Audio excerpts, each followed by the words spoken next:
Bonjour tout le monde et bienvenue dans la petite vie du jour. Alors aujourd'hui nous allons faire de la déshydratation. Alors je vais vous montrer comment je déshydrate le poivron. Alors quand je fais du poivron, bien sûr, je le nettoie. Ensuite, j'enlève l'ensemble des graines et je peux le déshydrater de différentes façons.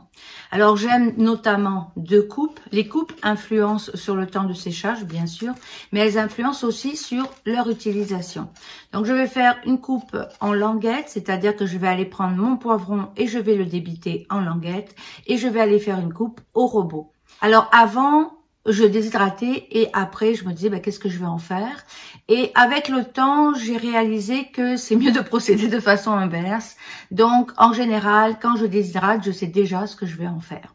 Donc pour la partie qui est toute petite et que je passe au robot, c'est une partie que je vais aller mettre en bouillon ou que je vais aller utiliser dans des craquelins. Alors dans des craquelins c'est intéressant parce que ça devient suffisamment fin pour que je les miette juste comme ça, mais ça donne une texture.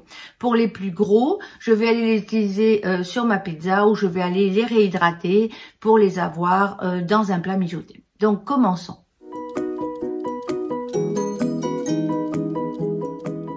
Alors voilà, là je vais faire la coupe en languette. C'est assez simple, hein. On va les débiter. Donc je les ai lavés. Et j'ai enlevé les graines. Et là, en fait, moi ce que je fais, c'est que je les mets en double. Et après, je vais tout simplement les couper.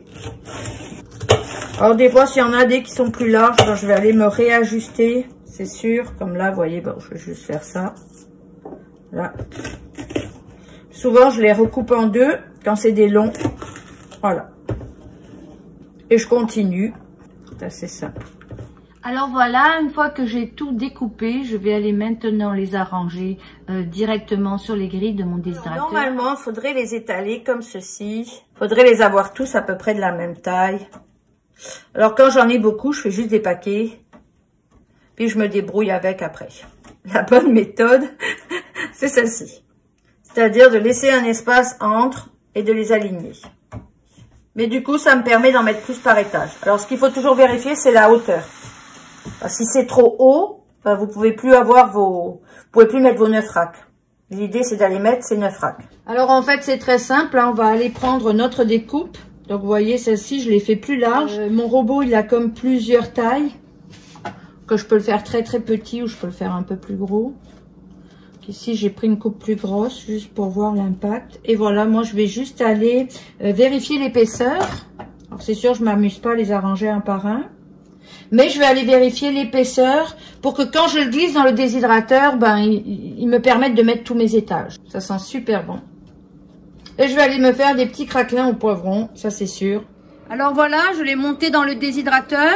Alors ici, on a une autre forme, on a la forme languette qui est en train de déshydrater.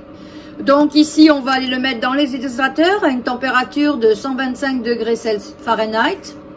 Et ceci pour le temps nécessaire. Alors le temps est une variable. Donc moi ce que je fais c'est que je surveille et donc on reviendra quand ce sera sec. Voilà, moi j'ai un Excalibur qui est le nouvel Excalibur, vous entendez son bruit, il est quand même assez discret. Il est beaucoup plus petit que l'autre, que le classique. Mais moi je l'aime beaucoup, il a plusieurs compartiments. Alors là nous sommes à la phase finale, je vais aller les ranger. Alors quand je range, comme vous voyez, j'ai toujours quelque chose dessous. Parce que il y a plein de petites mie qui vont tomber à travers les trous. On voit que j'ai pas de silicone dessous. Alors moi, ce que je fais, c'est que je fais ça. Vous entendez? Voilà.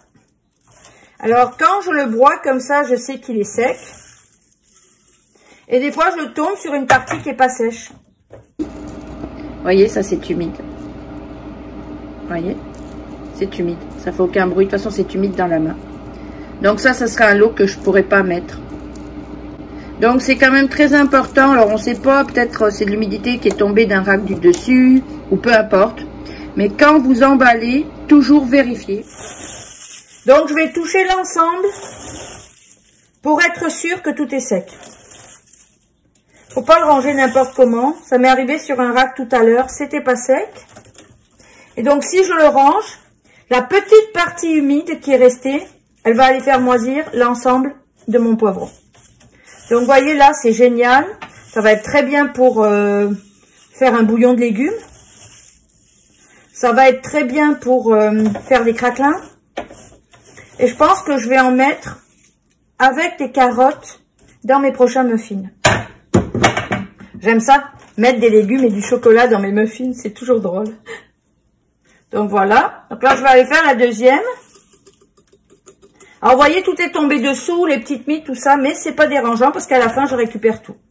Parce que quand on déshydrate, on veut rien perdre. Donc là on va continuer. On veut être sûr que tout est sec. Alors c'est sûr que ce type de coupe par rapport à l'autre, ben, ça sèche beaucoup plus vite. C'est normal. C'est plus petit. Non, c'est sec. Ici, tout est sec. Donc, on va les ranger. Quand on le range, on sent aussi si c'est sec. Et voilà, on va les mettre un couvercle. Alors, choisissez un pot adapté. Alors, moi, quand j'en fais plusieurs, je fais le vide. Si j'en fais pas plusieurs, ben, je fais pas le vide. Je vais l'utiliser directement. Ça veut dire que souvent, j'en ai plus. Donc, je vais aller le mettre directement en cuisine. Donc, même technique, hein, toujours pareil. On va aller les ranger. Alors voilà, cette vidéo est terminée. Le poivron a été entièrement déshydraté, puis il va être utilisé en cuisine ou en pâtisserie. Les bocaux se gardent le temps que vous voulez, du moment qu'ils sont à l'abri de la lumière et qu'ils soient fermés de façon hermétique. Alors on peut les mettre sous vide, mais c'est pas une obligation. Quand j'en fais beaucoup, je vais les mettre sous vide. Quand je fais 1 ou 2 pots, je ne prends pas le temps de le mettre sous vide parce que ça va être consommé quand même assez rapidement.